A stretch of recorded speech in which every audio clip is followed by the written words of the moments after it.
భారమైన హృదయంతో ఒక స్పీకర్ దళితుడైతే ఎంత అవమానానికి గురి కావాల్సి వస్తుంది, దళితుని ఏ విధంగా కించపరచడము తెలిసిన దొర అహంకారానికి నిదర్శనమని ఆ రోజు ప్లకార్డ్స్ పట్టుకొని ప్లకార్డ్స్ మీదేస్తే మీరు వేయొద్దని అసెంబ్లీలో శాసనం చేసి సభా రూల్స్ని డిక్టేటర్ చేసి ఈరోజు మరి భూభారతి మరియు భరోసా రైతు భరోసా సందర్భంగా మాట్లాడుతుండగా ఒక దళితుడైనటువంటి స్పీకర్ మీద ఇష్టారాజ్యంగా మీదికి పోయి బూతులు మాట్లాడి పేపర్లను ఆయన ముఖం మీద కొట్టినటువంటి దొర హరీష్ రావు అనుకోండి, సభలో ఉన్నటువంటి అందరినీ ఉసిగొల్పి ఒక దళితుని మీదకి చేస్తున్నారు.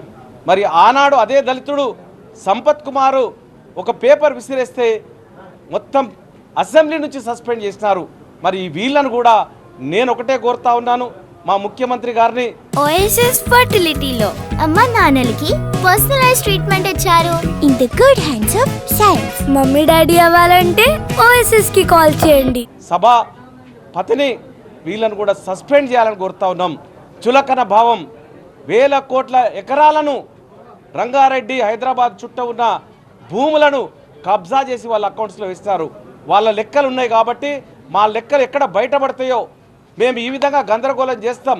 ఈరోజు కేటీఆర్ అరెస్ట్ అవుతా ఉన్నాడు, ఈ అరెస్ట్ను కూడా మేము అడ్డుకోవచ్చని ఒక గందరగోళాన్ని సృష్టించి అక్కడ ఒక దళితుడైనటువంటి మా సభాపతి గారు స్పీకర్ గారు ఉన్నారు, ఈయనను ఏ విధంగానైనా అవమానం చేసి ఈ సభను రసాభాస చేద్దామన్న ఉద్దేశంతో ఉన్నారు. కాబట్టి తప్పకుండా వాళ్ళను అసెంబ్లీ నుంచి బహిష్కరించాలని దళితుడైన నేను కోరుతా ఉన్నాను.